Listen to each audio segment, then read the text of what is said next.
Muy buenas noches. Mi nombre es Nuria Borona Echeverría, soy presidente actual del COPEME, que es el Colegio de Otorrinolaringología y Cirugía de Cabeza y Cuello Pediátricas de México. Es para mí un honor, además de presentar, coordinar la sesión del día de hoy. El tema va a ser un tema muy de vanguardia, difícil, un tema controvertido, que es patología de glándulas salivales en pediatría y el uso de la cialoendoscopía y otros recursos terapéuticos actuales. Sin duda, será una sesión muy interesante. Como el día de hoy me ha tocado coordinarla, me voy a permitir dar una breve semblanza de mi persona para los que no me conocen. Yo soy otorrinolaringóloga egresada del Hospital de Especialidades del Centro Médico Nacional Siglo XXI, IMSS.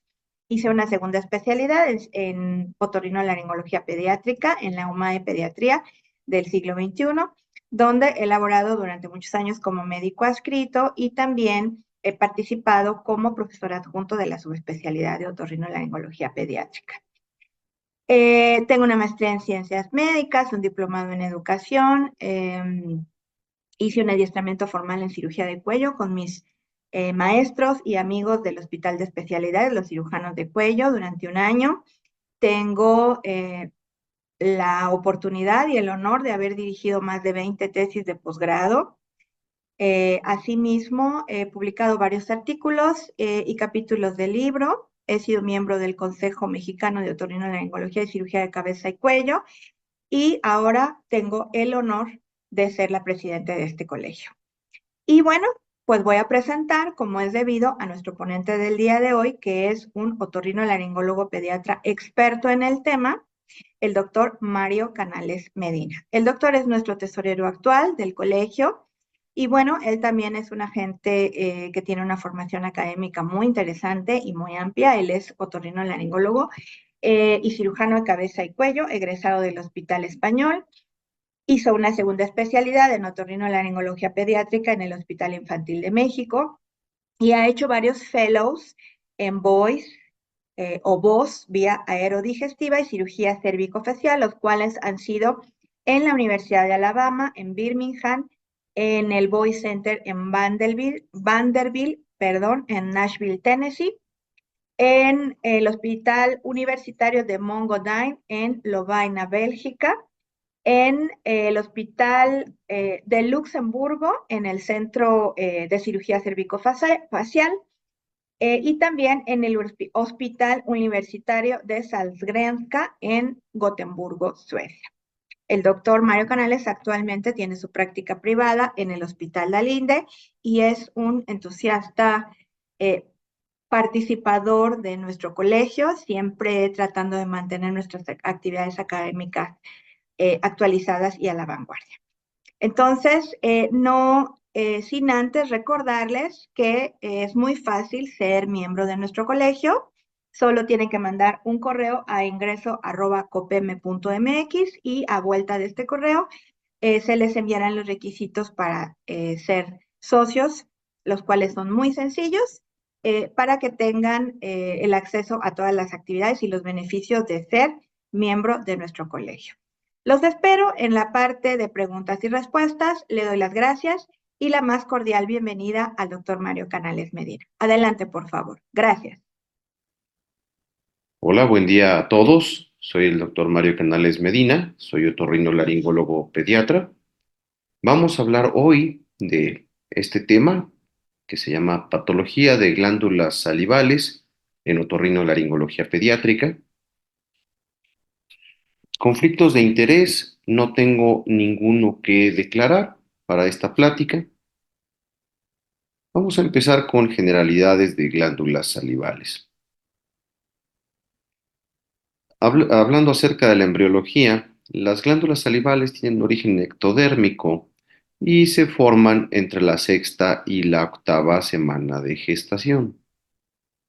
Vamos a hablar un poquito de anatomía primero.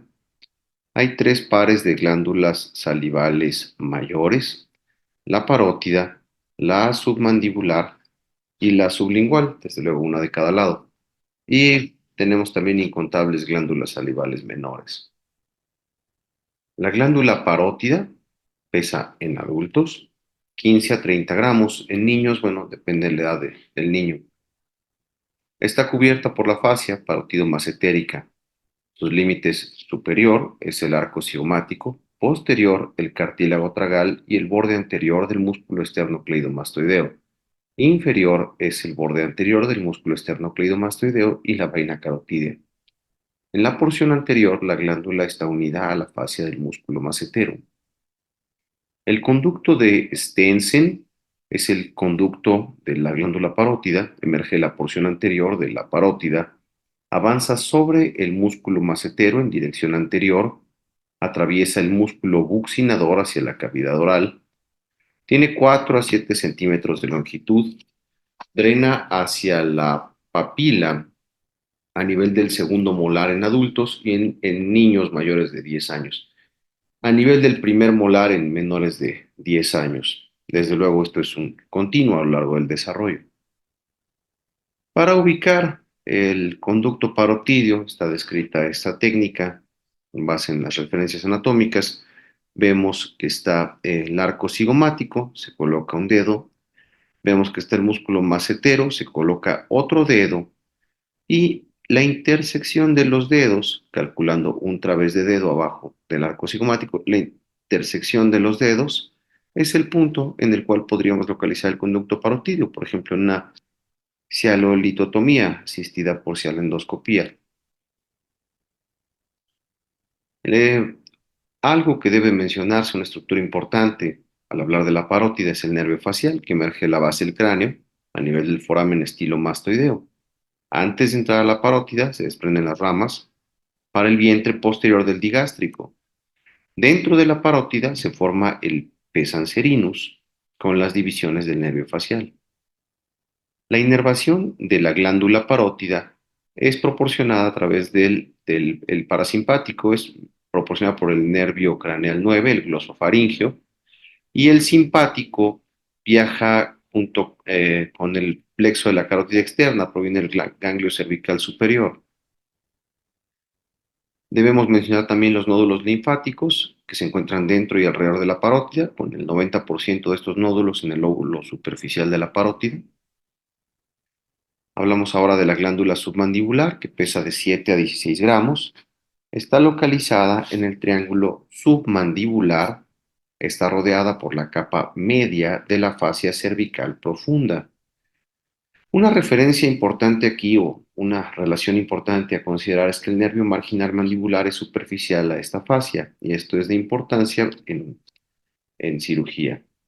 Esta es una imagen que nos muestra las relaciones de la glándula submandibular con las diferentes estructuras. Aquí el músculo digástrico. En profundidad vemos el nervio hipogloso, el nervio lingual, y aquí el conducto de Wharton que se dirige hacia el piso de la boca.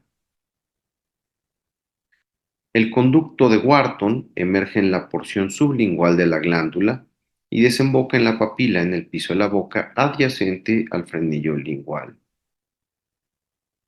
La inervación secretomotora de la glándula submandibular es a través del nervio facial, específicamente el nervio cuerda del tímpano, que se une posteriormente al nervio lingual. Algo muy interesante es que el nervio facial inerva la glándula submandibular, la glándula sublingual, pero justamente no inerva la glándula parótida, a pesar de que la atraviesa. La glándula parótida está inervada por el glosofaringeo. Hablamos ahora de la glándula sublingual, que pesa de 2 a 4 gramos. Está cubierta únicamente por mucosa oral. Tiene varios conductos llamados conductos de Rivinus. Igual está inervada por el nervio facial. Ahora hablaremos de las glándulas salivales menores que están localizadas en labios, lengua, mucosa bucal, paladar, trígono retromolar, faringe, supraglotis y senos paranasales. Son aproximadamente 600 a 1000, son en realidad muchísimas. Miden de 1 a 5 milímetros. Cada una tiene su propio conducto y están inervadas también por el nervio lingual. Hablando ahora de fisiología, pasamos ahora a la parte de la fisiología y hablaremos de la composición de la saliva y las funciones de la saliva. La saliva es 99.5% agua. El 0.5% restante son proteínas, glucoproteínas, lípidos, glucosa, urea, electrolitos. Se estima que se secretan 0.5 a 1.5 litros de saliva por día. Bajo estimulación, 2/3 de la saliva son producidas por la parótida. Esta relación se invierte en estado basal, siendo las glándulas submandibulares las que producen la mayor parte de la saliva en estado basal, es decir, sin estimulación olfatoria ni por el gusto. Aquí tenemos esta tabla con comparación entre las glándulas salivales. La parótida tiene secreción proteinácea, acuosa, serosa, produce 2/3 de la saliva bajo estímulo, tiene mayor contenido de material orgánico, proteínas incluyendo enzimas e inorgánico. La submandibular tiene un alto contenido de mucina y tiene una secreción viscosa y serosa. Los acinos de las glándulas, su estructura histológica, hay viscosos y hay serosos, hay mucinosos y serosos. La submandibular, digamos que es mixta, la parótida acuosa y la sublingual es con mayor contenido de mucina. Aquí algo importante es que la glándula submandibular tiene mayor concentración de calcio en la saliva que produce. Y esto es un dato importante en las teorías de formación de litos, siendo la glándula submandibular la más frecuentemente afectada por litiasis. Hablando de la glándula sublingual, bueno, es la que tiene más mucina, tiene múltiples conductos y produce el 5% del flujo de saliva. Las glándulas menores son puramente mucosas, producen el 5% del flujo de la saliva. Estas son las funciones de la saliva: digestión, recordando que la saliva contiene enzimas. Una enzima de ellas es un ejemplo la amilasa, que ayuda a romper el almidón. Otra función es la lubricación, funciona como buffer, regulando el pH. Transporte de moléculas hacia los receptores gustativos, tiene función antimicrobial, tiene función de protección del esmalte dental y de excreción de sustancias. Bueno, continuamos. Ahora vamos a hablar ya de las enfermedades propiamente. Tenemos las inflamatorias, infecciosas, la cialorrea, que no es propiamente una enfermedad de las glándulas salivales, pero está relacionada con las glándulas salivales. Litiasis, las enfermedades genéticas, los traumatismos, y aquí englobamos también las iatrogenias quirúrgicas, por ejemplo, las enfermedades neoplásicas, las farmacológicas. Las farmacológicas, bueno, las mencionamos brevemente, todo aquello que tenga un efecto anticolinérgico va a tener un efecto sobre las glándulas salivales. Ejemplos hay muchísimos, por ejemplo, los antihistamínicos de primera generación. Ah, Hablando de los tipos de enfermedades, las englobé de este modo para poder facilitar la plática, aunque en realidad cada una vamos a hablar más adelante más detalles, sobre todo de las más comunes o las más importantes, que son estas primeras cuatro.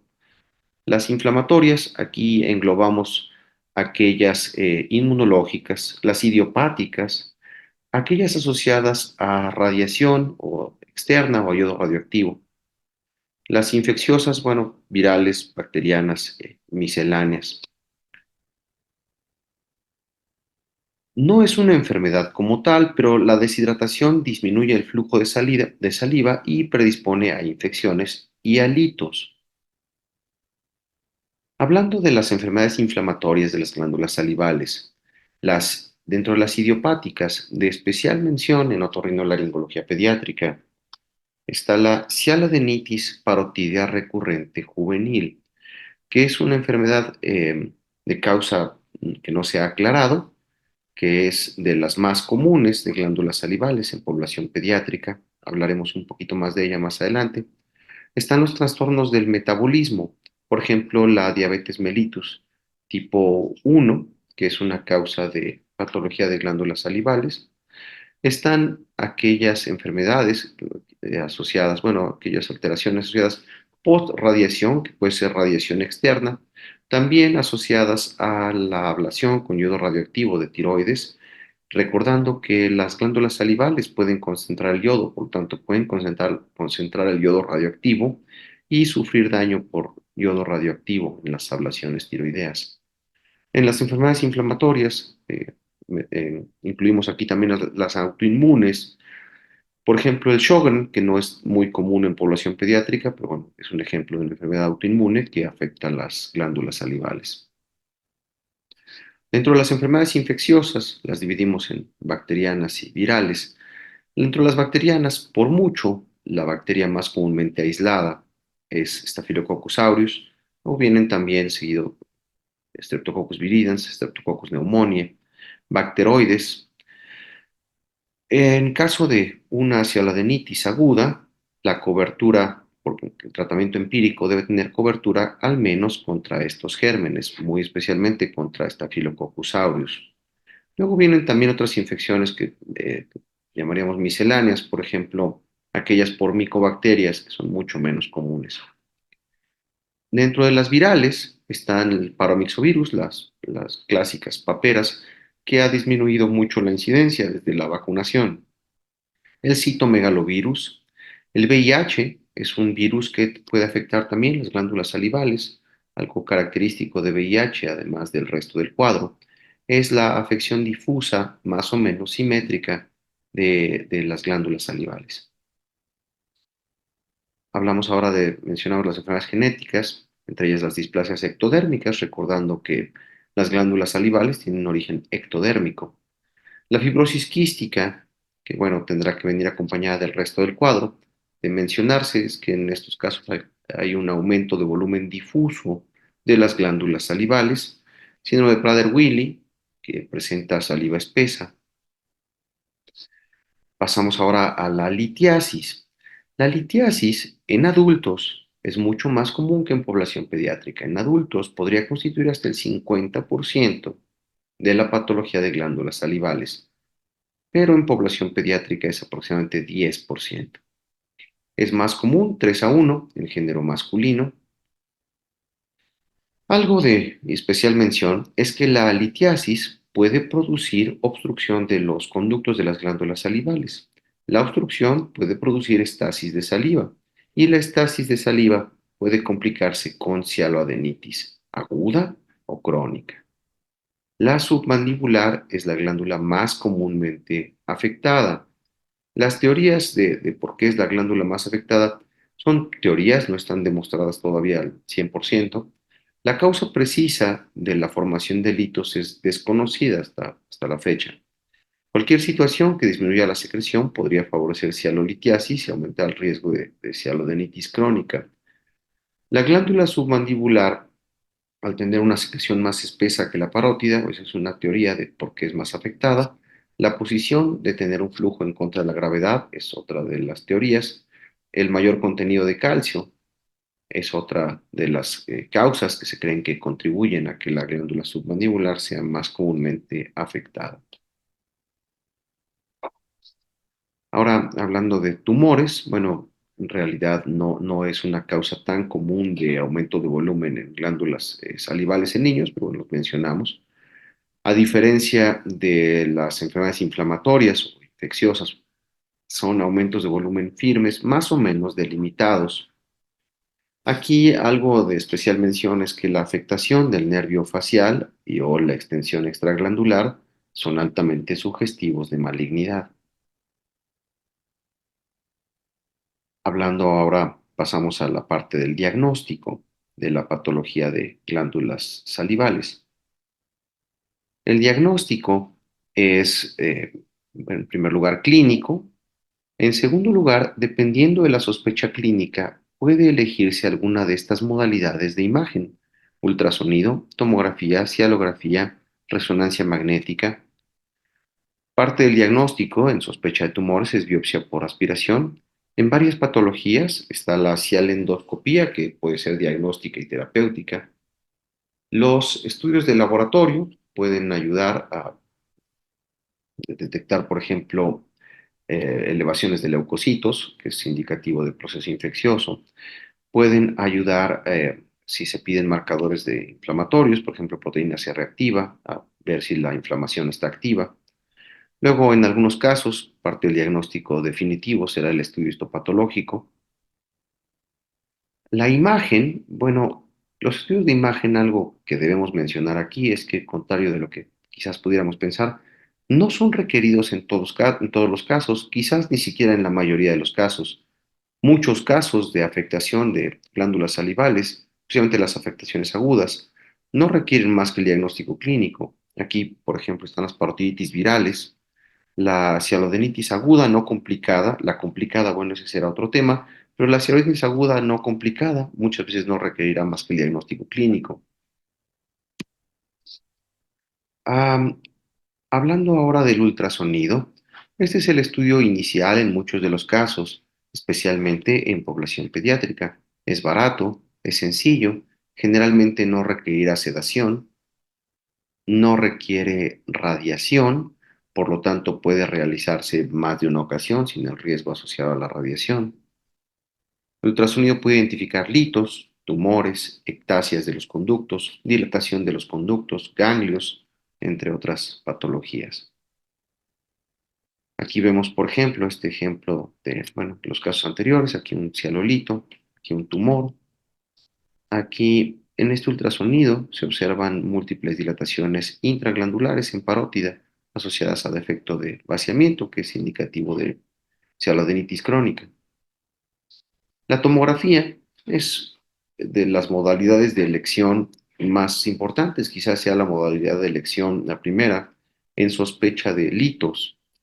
En cialolitiasis, si se sospecha cialolitiasis, debe de pedirse una tomografía sin contraste, ya que el contraste podría hacer más difícil identificar los litos o podríamos confundir las estructuras vasculares pequeñas con litos.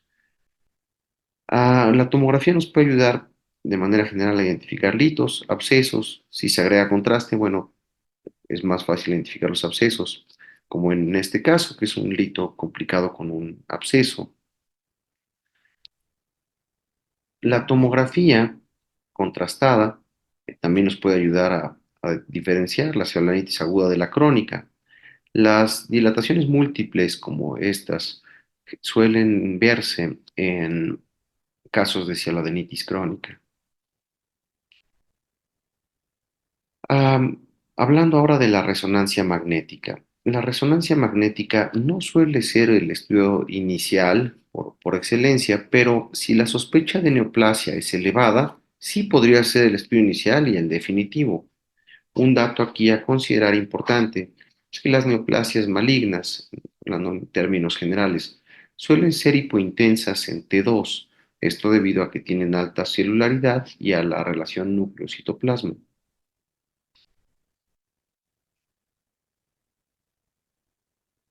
Hablando ahora de los estudios de laboratorio, está la biometría hemática, los marcadores inflamatorios, la serología de VIH en aumentos difusos bilaterales simétricos, los cultivos de secreción purulenta.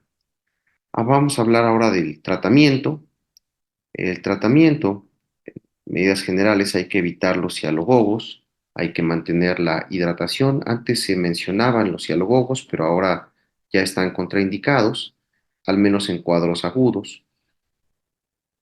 Si la endoscopía es diagnóstica y terapéutica, nos ayuda a la patología inflamatoria, a la infecciosa, también es de ayuda en los casos de litiasis. La cialendoscopía es el estudio de elección en cialodenitis parotidia recurrente juvenil. Esta patología se sospecha clínicamente y se confirma con imagen y o con cialendoscopía. Es más común en los niños de 3 a 10 años de edad. Algo característico es que son episodios de días de duración semanales o mensuales, con una frecuencia semanal o mensual. En el episodio agudo se recomienda el tratamiento empírico, un tratamiento para, al menos para gram positivos. Ya decíamos que Staphylococcus aureus es la bacteria más comúnmente asociada a esta patología.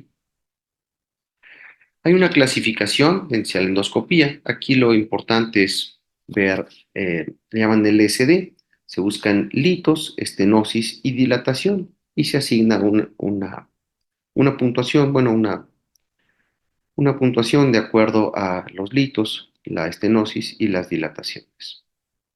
Aquí vemos los ejemplos de cómo se clasifican las estenosis. Esta es una estenosis tipo 1, tipo 2, 3 y 4. La estenosis del conducto salival en niños, por ejemplo, podría ocurrir por malos hábitos de masticación con trauma a la papila, por infección recurrente por neumococos, son algunos ejemplos. Para realizar una cialendoscopía, este es el procedimiento. Iniciamos identificando la papila, realizamos la dilatación del conducto con dilatadores progresivamente de calibre mayor hasta que tenemos el diámetro adecuado para introducir el cialendoscopio. Aquí introducimos un cialendoscopio. Este es un cialendoscopio del modelo de Marshall, un todo en uno, que tiene la conexión para la cámara de video, tiene la fuente de luz, se conecta a una fuente de luz aquí, tiene dos puertos para trabajar. Es una cialendoscopía normal, un tapón de mucosos, dos ejemplos de casos de cialendoscopía. La cialendoscopía nos es útil en otorrinolaringología pediátrica en varios casos. Estos son algunos ejemplos: postradiación externa, postablación tiroidea, encefalodenitis parotidia recurrente juvenil. Este es un caso de una paciente con una cialendoscopía postablación, vamos a adelantar un poco, postablación con yodo radioactivo. Aquí observamos el conducto, tiene muchos detritus, tiene moco. Ahí se realiza una irrigación del conducto, irrigamos con solución fisiológica. Al final, una vez que se ha hecho, hemos terminado el procedimiento, se introduce esteroide hacia el conducto que nos ayudará a reducir la reacción inflamatoria. La cialendoscopía es diagnóstica y terapéutica. Vemos los conductos ocluidos con detritus y con tapones mucosos. Estos detritus y tapones mucosos son limpiados mediante la cialendoscopía, que en este caso, a más de un año de seguimiento, se hizo la cialendoscopía y la paciente está libre de síntomas. Los síntomas que presentaba eran una inflamación difusa y dolor persistente, con exacerbaciones de dolor en las glándulas parótidas. Ahí continuamos viendo el caso, cómo hacemos el lavado del conducto. Bueno, pasemos al siguiente caso. Esta es una lesión de parótida post-bichectomía. Era una paciente que tenía un antecedente de bichectomía. Fue un caso que me encontré para ilustrar una lesión traumática. Bueno, en este caso probablemente iatrogénica. Tiene un antecedente de bichectomía hacía menos de un año. Le habían propuesto una parotidectomía y varias cuestiones quirúrgicas por el aumento de volumen que tenía aquí y la patología de la glándula parótida. Le propusimos realizar una cialendoscopía, inicialmente diagnóstica, y resultó diagnóstica y terapéutica. Aquí observamos el conducto. Fue un misterio este caso, no entendimos muy bien nunca por qué se estenosó el conducto, pero tiene una estenosis del conducto de la glándula parótida, derecha en este caso. Se estenosó el conducto. Nunca pudimos establecer la relación entre la bichectomía y la estenosis del conducto, pero lo que fue notorio es que posterior a la bichectomía comenzó con los síntomas y al realizar la cialendoscopía observamos una estenosis del conducto. En este caso, igual que el anterior, realizamos el lavado del conducto instilando solución fisiológica. La cialendoscopía resulta diagnóstica y terapéutica en este caso, ya que al introducir el cialendoscopio realizamos la dilatación del conducto. La paciente, con más de 3 años de seguimiento, no volvió a presentar síntomas. La lesión que veíamos hace un momento en la cara remitió por completo y está hasta la fecha, hasta donde tengo entendido, libre de síntomas. Ahí desde luego cuesta un poquito más de trabajo introducir el endoscopio por la estenosis, pero bueno, eventualmente con mucho cuidado se va introduciendo el endoscopio y eso nos ayuda también dilatar el conducto.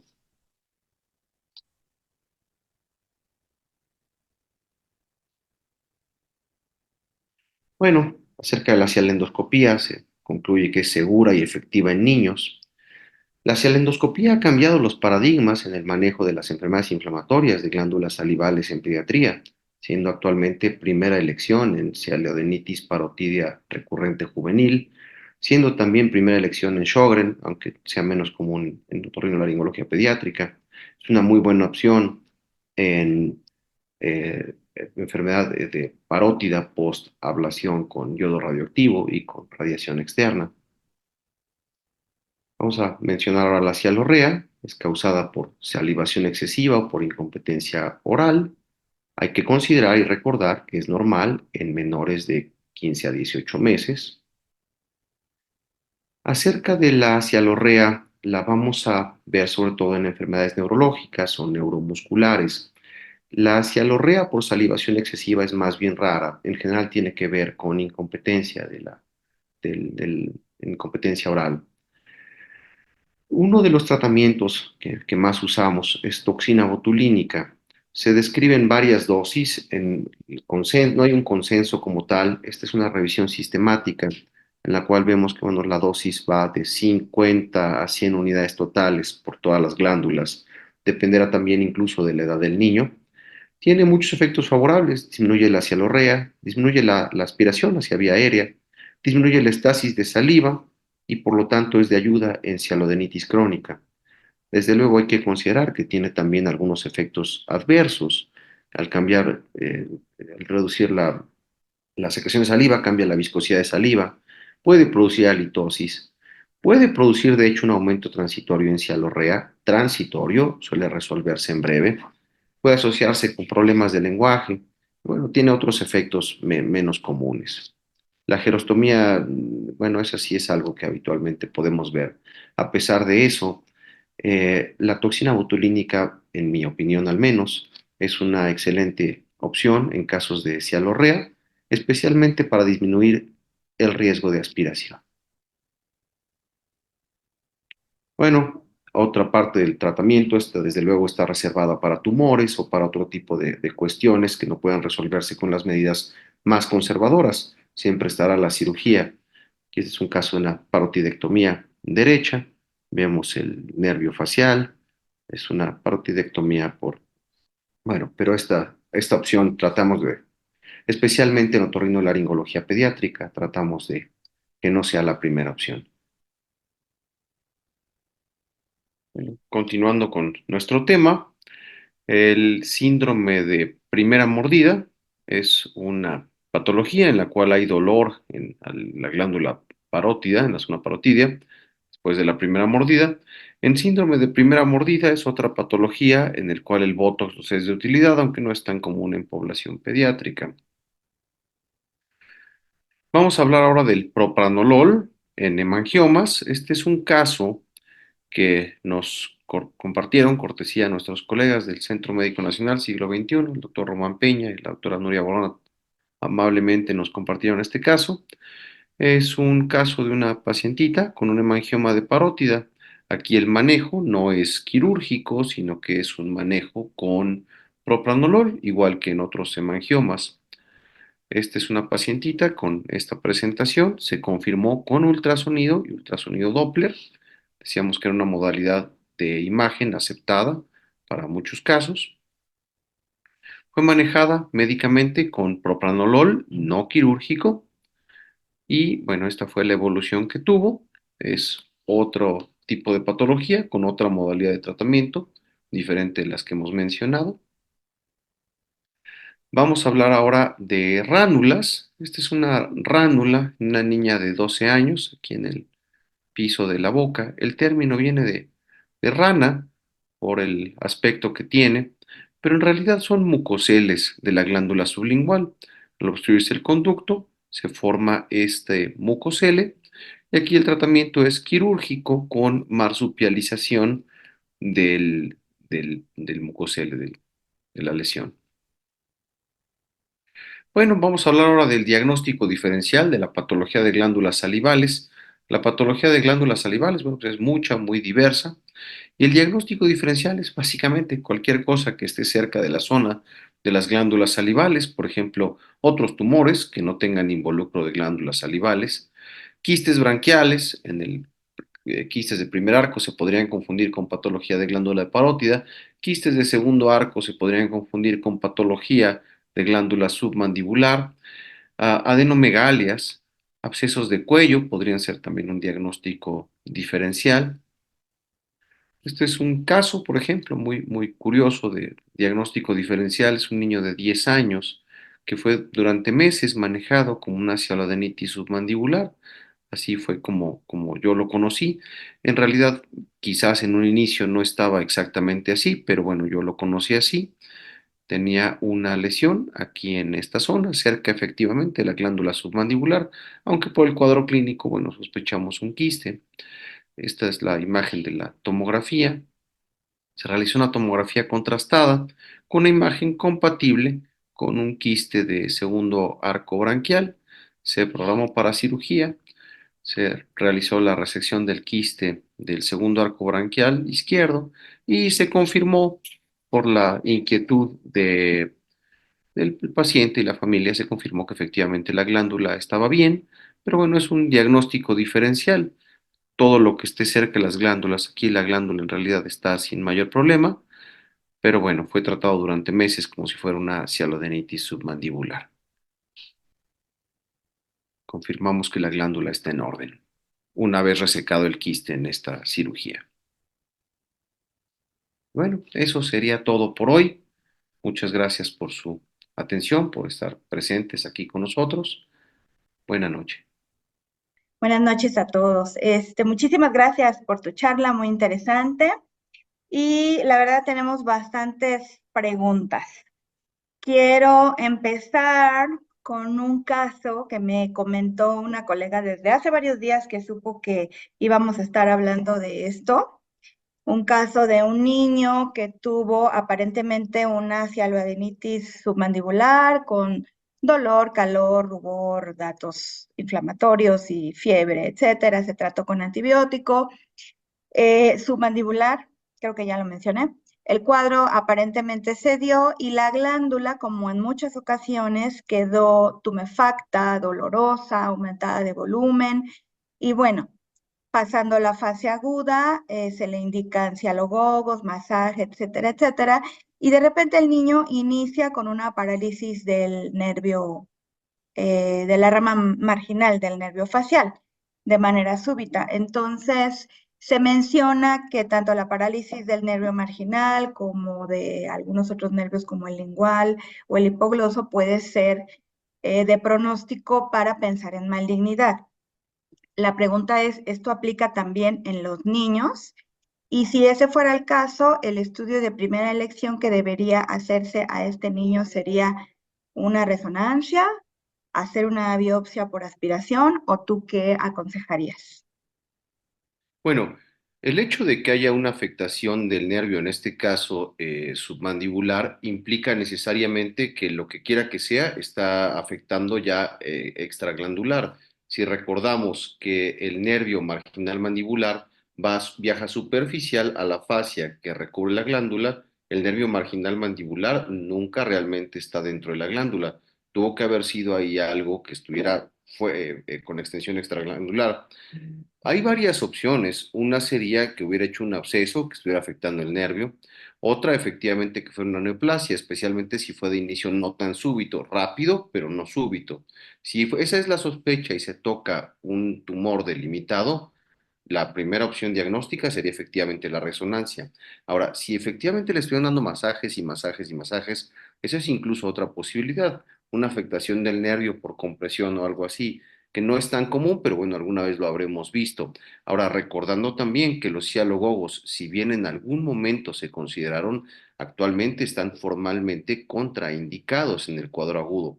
¿Por qué?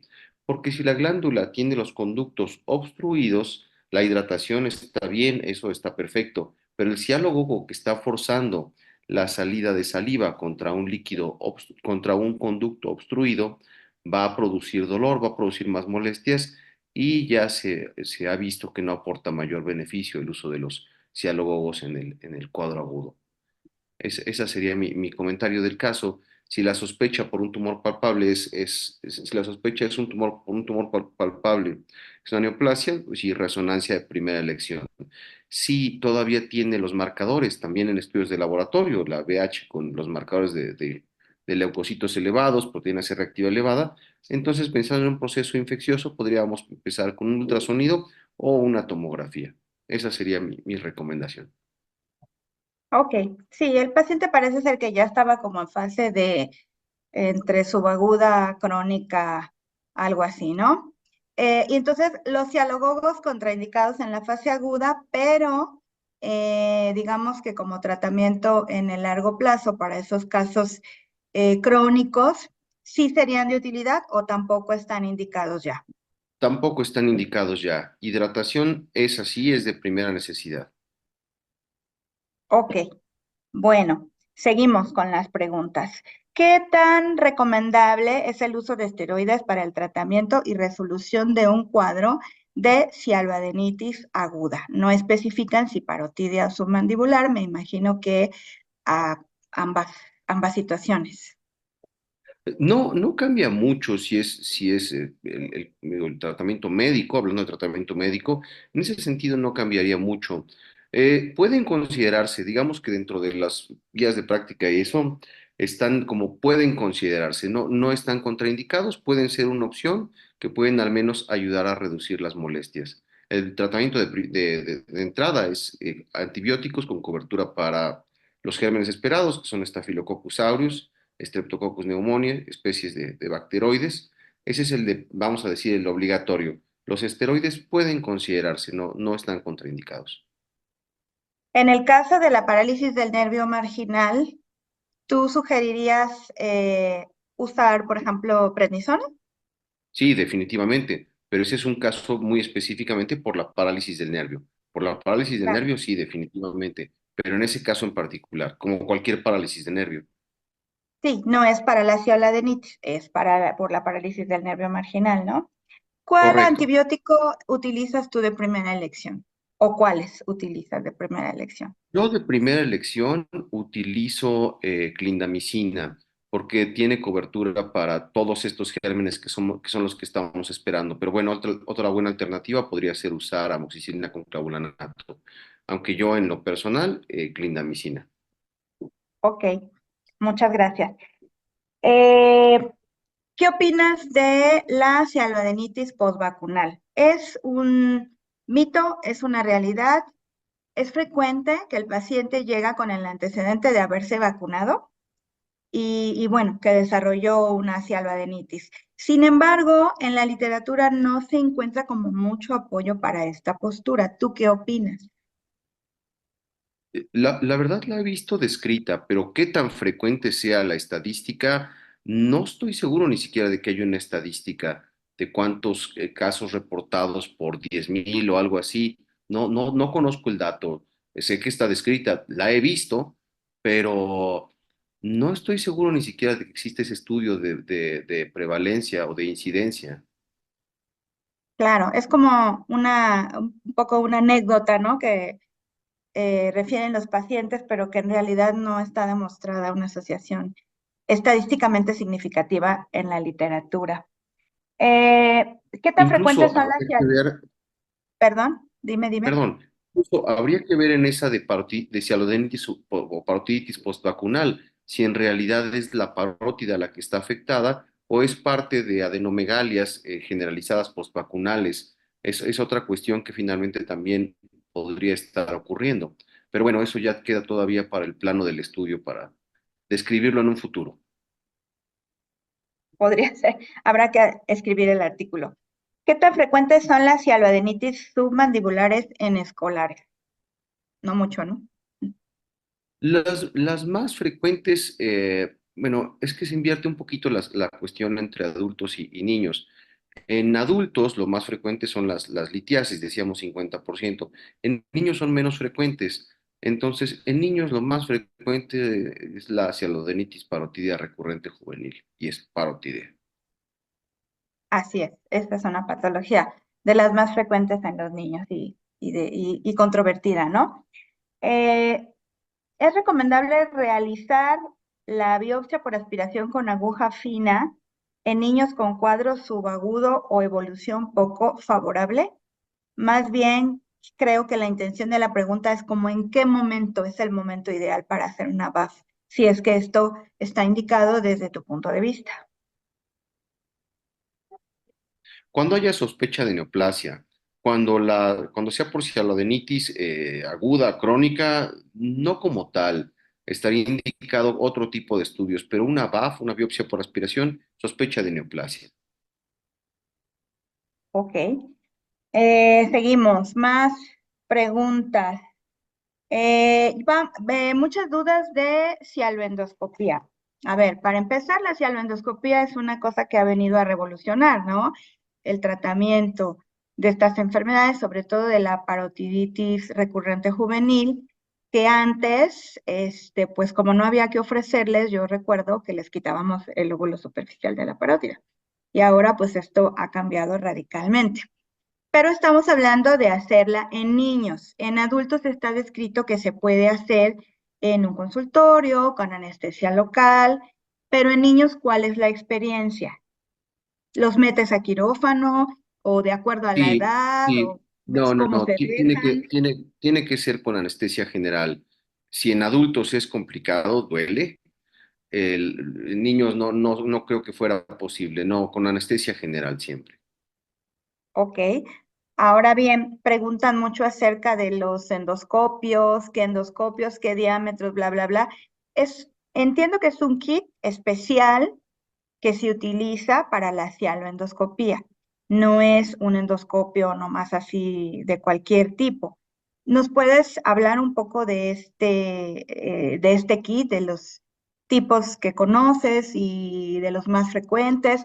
Y tal vez un poco el costo de esto, si lo tienes a la mano, lo sabes.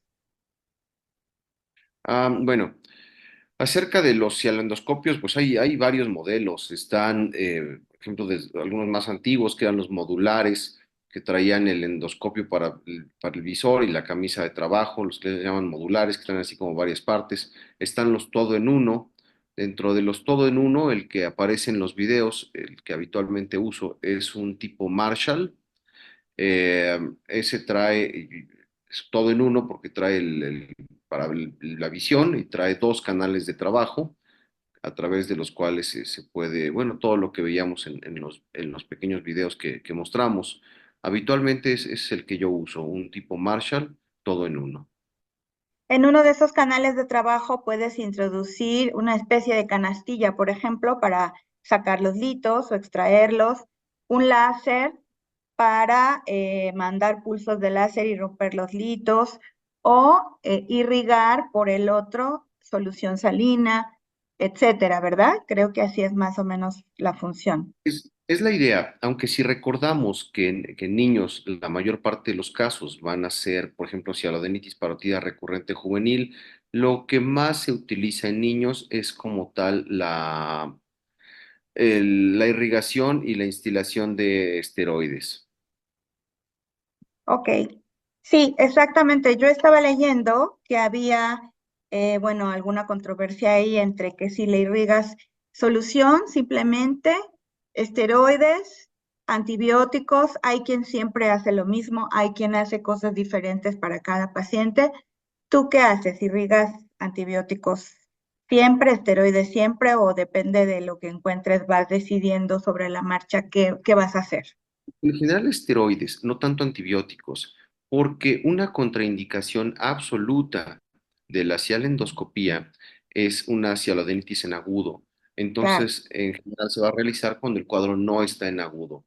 En patología vamos a decir inflamatoria, no infecciosa, al menos no infecciosa aguda. Claro. En la parotiditis recurrente juvenil es una entidad que es una parotiditis crónica, ¿no? Y ahí en algún punto en la evolución de la enfermedad se decide hacer la cialoendoscopía. Obviamente ya lo aclaraste que no es en la fase aguda. ¿Cuántos cuadros en cuántos meses o cuál es el criterio para que tú decidas, a ver, este niño ya es candidato a una cialoendoscopía, ya sea de la glándula submandibular o de la parótida. Bueno, yo en lo personal, los casos que habitualmente ves son niños que llevan al menos unos 3 cuadros, entonces ya no hay mucho más que esperar. Se hace el estudio confirmatorio, que puede ser un ultrasonido, en el cual se van a ver las ectasias, así como muy características, o una tomografía también con los cambios característicos, más comúnmente un ultrasonido. Y entonces ahí pues, ya no hay mucho más que esperar, ya tienes el diagnóstico. Ya habitualmente cuando llegan es porque ya tienen el problema que les está causando cuadros recurrentes, como decíamos, semanales, mensuales, de varios días. Entonces ya eh, quizás si llegara el primer cuadro la primera vez, bueno, quedaría un poquito la duda del diagnóstico, pero cuando llegan con 2 o 3 cuadros y se confirma con el estudio de imagen, pues ya yo ya no veo mucho más que esperar. Ya en cualquier momento es buen momento.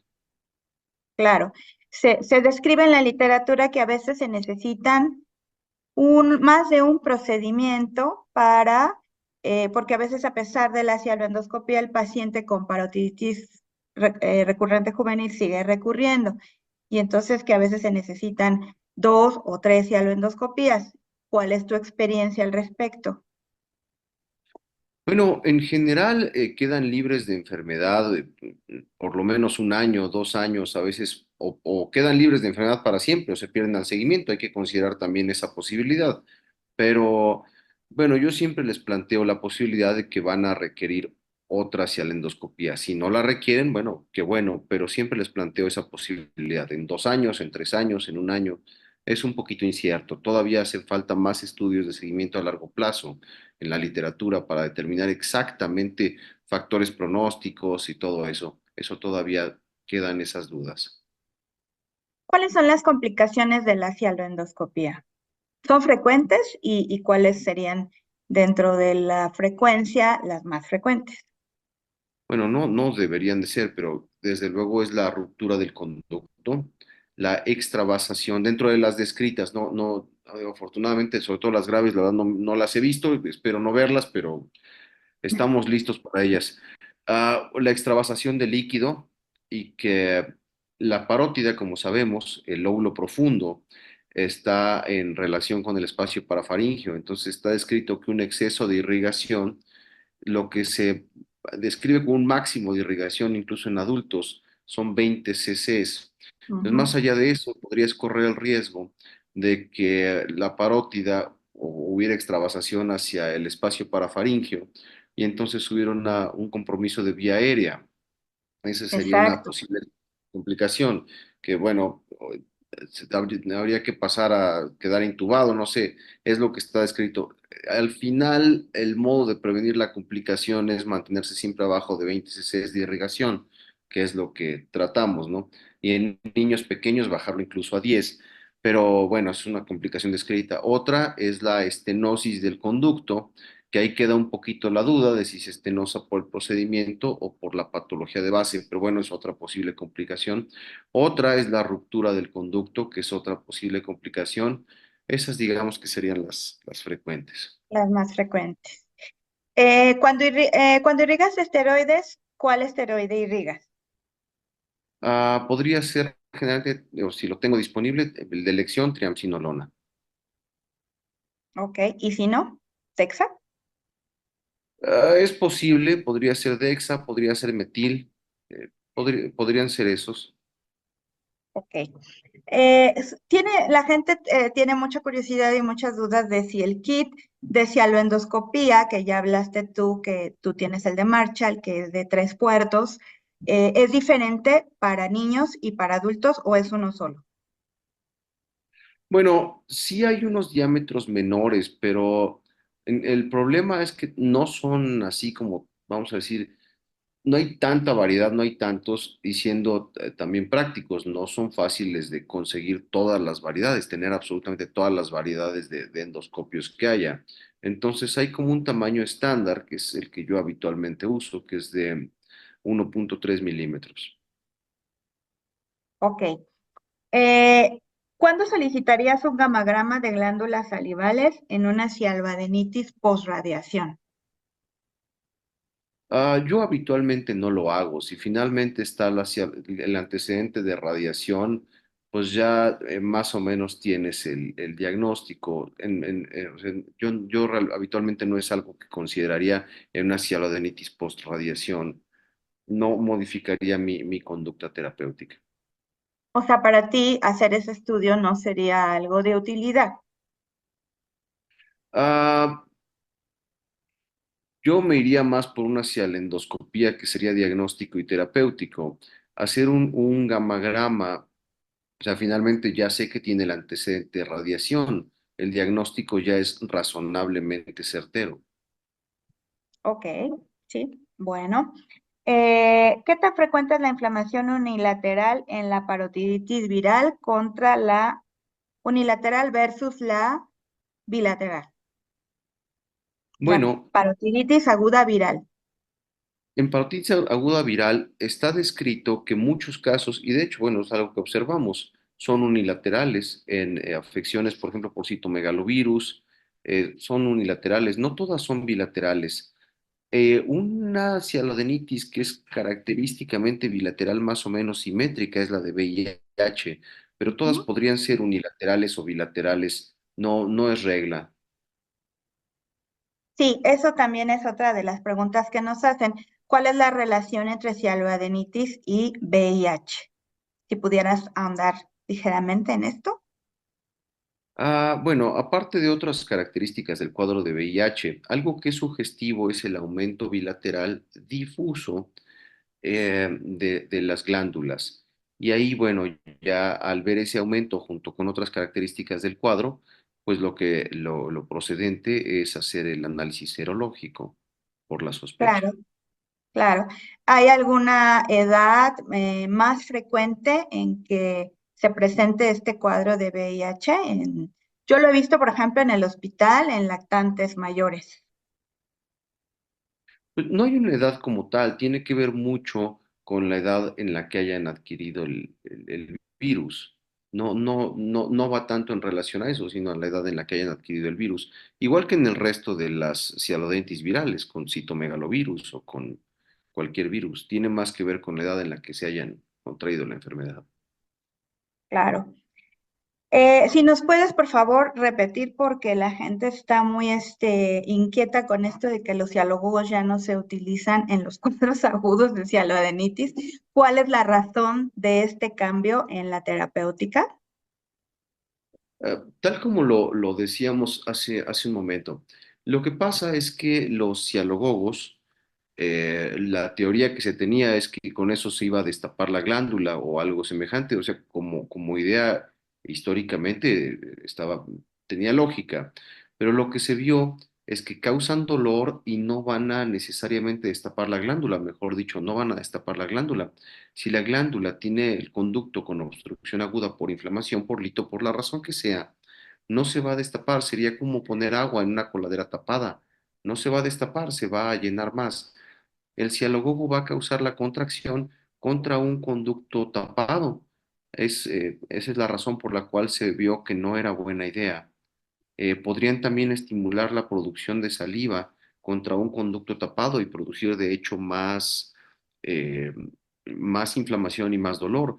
Si recordamos que las glándulas tienen una inervación parasimpática, una secretomotora que se estimula con estímulos olfatorios y gustativos, el dar el estímulo gustativo con el cialogogo va a estimular la producción de saliva contra un conducto que está tapado. No es conveniente por esa razón.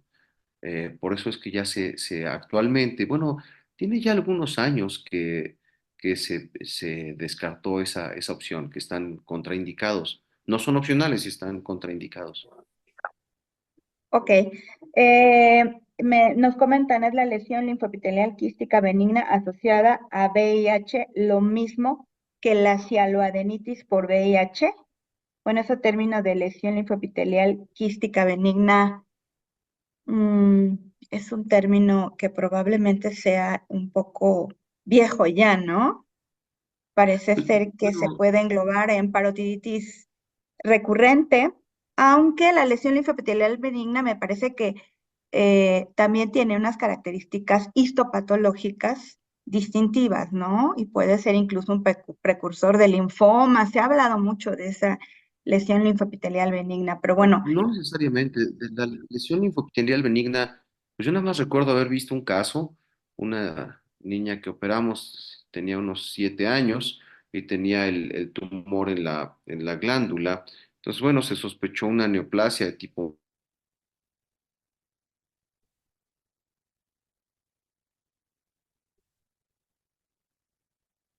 parece que se trabó el internet. Vamos a esperar unos segundos a ver si le regresa el internet Experiencia al doctor Canal. Ah, ya. con Ya esa regresaste, lesión. es que Pero, se nos fue el internet, perdóname, ya, te fuiste ok, por ok. unos momentos. Les decía, bueno, yo la única experiencia que tengo con la lesión linfoepitelial benigna fue un caso de una nena con unos 7 años, que los métodos de imagen, bueno, no eran concluyentes. Al final hicimos una parotidectomía, nos reportaron una lesión linfoepitelial benigna en la parótida derecha. Eh, bueno, se buscó y se buscó que no fuera linfoma, que no fuera otra cosa, no era nada de eso, tampoco había VIH, no había nada. Entonces, no necesariamente puede aparecer la lesión linfoepitelial benigna, no asociada a ninguna otra patología. Claro que No en ese asociada a caso probablemente VIH, ¿no? no asociada a VIH. Y vamos a acabar en parotidectomía porque finalmente no se va a tener el diagnóstico de certeza hasta que no tengamos la pieza, Claro, pero aquí la no necesariamente. cialoendoscopía no tendría un papel determinante, probablemente el paciente siga recurriendo. Digo, aunque es una No como patología tal, rara, pero porque es una patología más bien neoplásica, no maligna, pero más bien neoplásica, entonces ahí no vendría mucho al caso el tema de la cialendoscopía. No, ahí no. claro, ahí lo que vería sería, en lugar de ectasias, quistes, ¿no? Lesiones quísticas, múltiples. Ah, no, probablemente no, porque estaría más en el estroma que hacia los conductos. Quizás a lo más que se llegaría a ver si se hiciera una cialendoscopia sería la compresión de los conductos, la compresión extrínseca, pero yo no lo manejaría de ese modo en una No, lesión me que se refiero en un sospecha estudio neo. de imagen, me refiero en un estudio de imagen. O sea, en lugar de En un una estudio de, cialectasia, verías como lesiones más quísticas, ¿no? no necesariamente, ese caso del que hablo ahora era una lesión sólida. Ya, ok. O sea, es una patología de difícil diagnóstico y sí, generalmente acaban en un quirófano, ¿no? Nosotros hemos visto por ahí dos o tres en el hospital. No sé si a los patólogos les gustaba ese diagnóstico o qué, pero durante algún tiempo nos estuvieron reportando en las parotidectomías ese tipo de diagnóstico histopatológico, pero pues es más bien raro. Y hay un porcentaje de pacientes con parotiditis recurrente que también se ha hablado mucho que se puede asociar a enfermedades autoinmunes en un futuro como Sjögren, etcétera, ¿no? Entonces, parece ser que el seguimiento de estos pacientes pues siempre es en el largo plazo, etcétera, etcétera. No sé tú qué opinas de este tema. Bueno, ese tema sí es uno de esos temas que requieren un seguimiento a más largo plazo y más estudios. No hay la información disponible todavía. He visto la teoría, pero es solamente una hipótesis. Claro.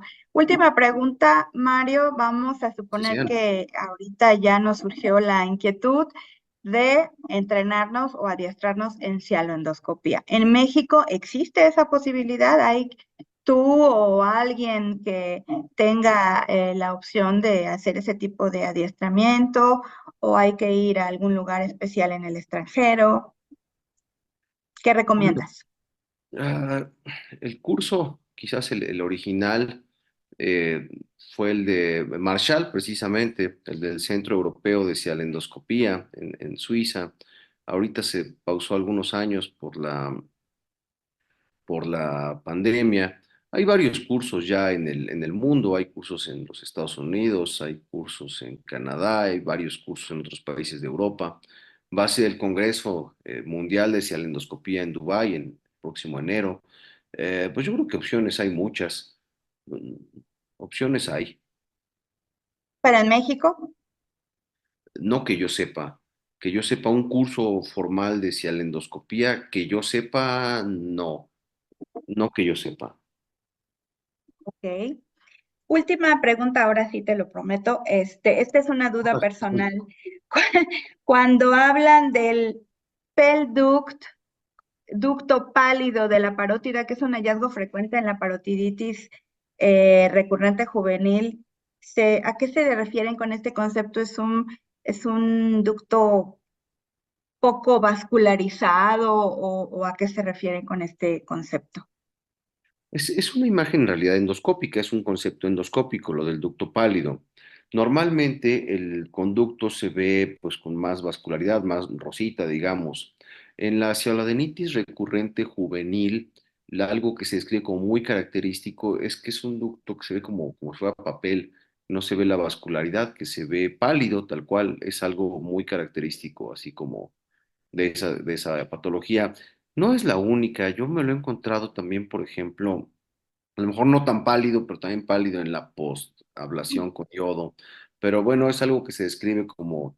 característico, se ve como muy blanco en lugar de verse rosita y con vascularidad. Ok, bueno, pues eso sí, creo que ya acabamos. Bastantes preguntas, un tema muy interesante para los que nos enfrentamos a los niños. La parotiditis recurrente juvenil sí es un tema que podemos ver y bueno, cualquier otorrino y cirujano de cabeza y cuello realmente se puede enfrentar a estos retos, ¿no? Y bueno, pues te agradecemos mucho tu participación, excelentes conceptos. Y pues gracias a todos por estar aquí hasta estas horas de la noche y nos vemos en la próxima sesión. Gracias, Mario, y gracias a todos. Gracias, buena noche. Buenas noches, hasta luego. Hasta luego.